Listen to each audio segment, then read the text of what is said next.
Had a falling out with the girl I love and got served a cease and desist order. What can I legally do? I will give the short version of the story here. I met this girl in January of this year at the start of the second semester at our university when we worked in one of the rec centers together.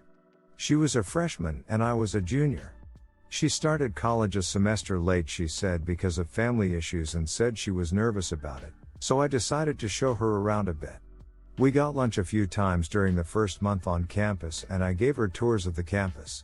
We hit it off immediately and I knew I was in love instantly. Well, long story short, I asked her out and she said no. I was heartbroken, but she agreed to still be friends. Unfortunately, I don't have evidence of this since the conversation was in person.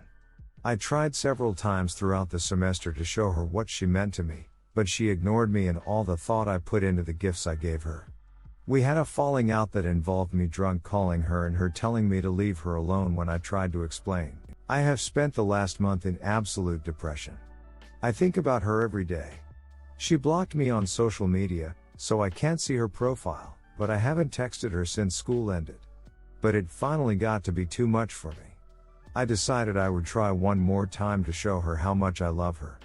I knew the town she moved to school from, it's only like an hour away from me and I have family that live nearby. We have talked about it before, so I texted her and told her I was coming to meet her. I was going to meet her at X coffee shop and I wanted to talk about everything. Once again, she couldn't even do me the respect of replying. I checked her Instagram that night and saw that she was out partying that very night. There were pictures of her with alcohol. She is underage and her wearing skanky clothes. She told me she hated partying. It's like she has become a totally different person. So I did freak out a little. I told her about how much I cared and about how awful it was for her to just ignore me like that. That I was going to come to coffee shop on X day and if she should do me the respect of coming to see me. She never replied, but I got a piece of mail today. It was a ducking cease and desist letter.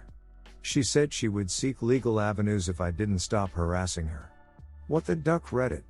I need to know what I can do legally to talk to her and make sure she doesn't understand. I don't want to live a life knowing she hates me.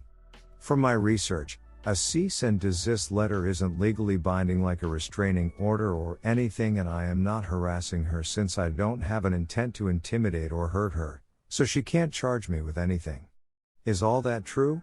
Do I need a lawyer to respond to her letter? Thanks for all your help and for reading this. Edit. Wow, everyone here is talking to me like I am a piece of acid. Just to be clear, I haven't contacted her since I got the letter. I'm trying to figure out my next direction. I can't believe a sub specifically dedicated to legal advice is getting so personal. Update: had a falling out with the girl I love and got served a cease and desist order. What can I legally do? Michigan X post on our relationships. Oh boy. I've been wondering for a while whether to post here again or not. I wasn't going to, but I know my last post ended up on a few other subreddits and I actually stumbled across it on my main account on our Nice Guys and I read all the comments there. It was rough for me to read this original post, but it was a reminder of what my own mindset, and the mindset of so many men like me, was. I decided I needed to post again for some closure. I would have posted this on our relationships, but they don't let you update posts they have taken down. Yeah, the mods there actually took down the post, not me. For those who didn't see my original post on our relationships before it was removed, it included more detail than my last one here, so I'm going to link to a thread from our Nice Guys from a few people saved the text of my relationships post in the comments. I want to take full accountability for everything, so I want to link it here. First, I want to assure everyone that I didn't contact that girl ever again. Since I moved, I no longer see her or go anywhere by where she used to live, go to school, or work. I don't know if she still lives in the same area or goes to the same school. I have avoided getting any information about her at all. The way I acted and the way I hurt her and scared her so much still haunts me. Part of me wants to track her down and apologize, but I know from my classes that can re-victimize her all over again. 2. It would be a selfish thing to do because it would be to clear my conscience, not make her feel better. If she wants to get closure by talking to me, I'm sure she can find me somehow. And 3. I don't want to make the mistake of using an apology to make her feel manipulated to talking to me again. I learned in my classes that men do that a lot. I don't want to hurt her anymore, so I will work past the guilt while never talking to her again. I was distraught after my last post here. I admit I came here looking for validation, not help. I had a warped sense of entitlement that led me to believe that no one would possibly disagree with me, but obviously, hundreds of people told me that I was ducked up, a predator, a stalker, and that I needed help. All of these people were right. I don't know what happened, but something clicked in me after seeing those comments despite how combative and abusive I was in response to the comments. I checked myself into therapy in Michigan the week after I posted here. I knew something was wrong, but I was still in denial. I thought I needed help with heartbreak. I didn't recognize that I actually needed help with identifying and combating my messed up belief systems that I used to justify stalking and victimizing that poor girl. After a few sessions, I started seeing a psychiatrist too. I got on mood stabilizers and I started to realize that something was very, very wrong with the way I was acting. Something that couldn't be cured by medication. After talking it over with my therapist, I decided it would be best for me to move out of state into my aunt's house. Within a month of me posting here, I had moved into her house. After moving, I started the process of transferring to a new school next semester, working full-time, and continued to take my medication and was transferred to a new therapist. I had a fresh idea of the issues I wanted to work on in therapy, but after a few weeks of having 2 therapy sessions a week, my therapist pointed out to me during a session that I was still exhibiting the same kind of obsessive behaviors over women that earned me a cease and desist letter in Michigan. Though I wasn't stalking anyone at this point, I was just obsessing in my mind.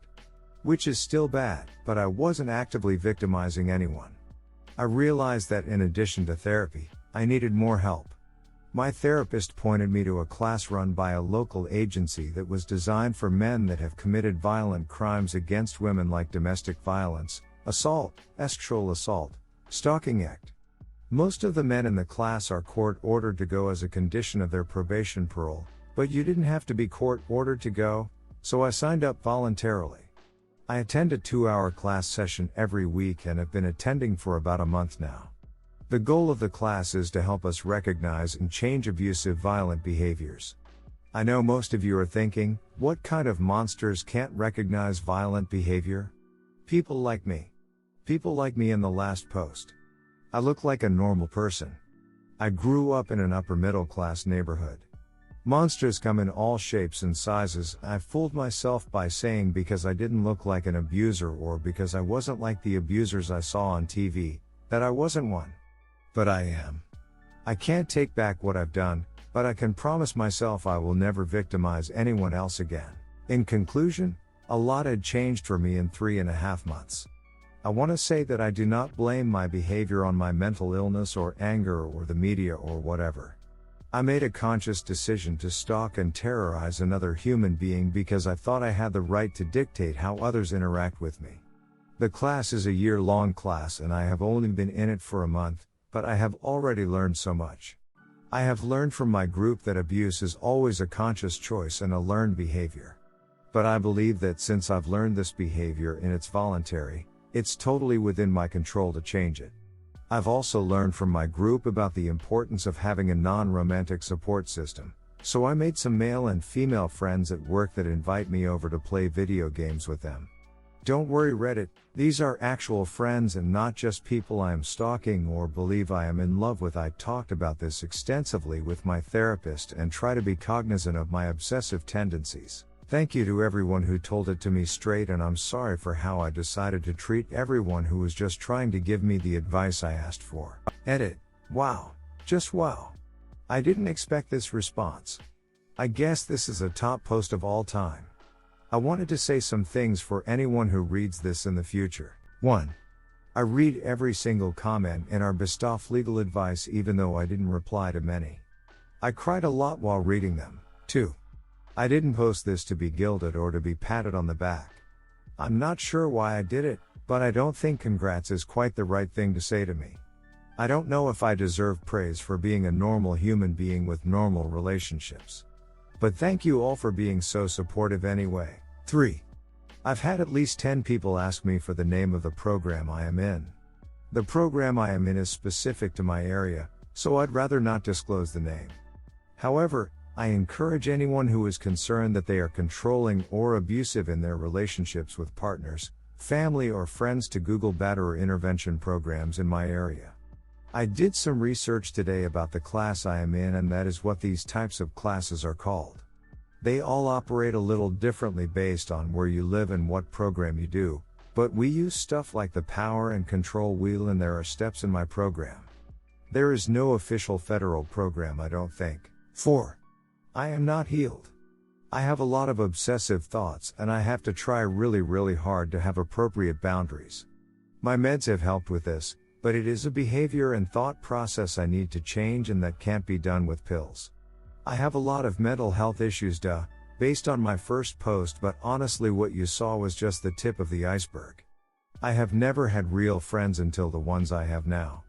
Before Jamie, I definitely engaged in stalking behaviors with both women I had crushes on and men I wanted to be friends with. It was never as bad as it was with Jamie, but I still am sure I made people uncomfortable. I also have some self-harm behaviors I am working out. So to the person who was worried that I would use all of the good praise to say, oh, I'm perfect now so I can do what I want, trust me, I know I am ducked up and I want to change. I want to have normal relationships and friendships. I want to not be known as that creepy kid at my new college. Please get help if you need it. Take it from me, all people are capable of changing for the positive.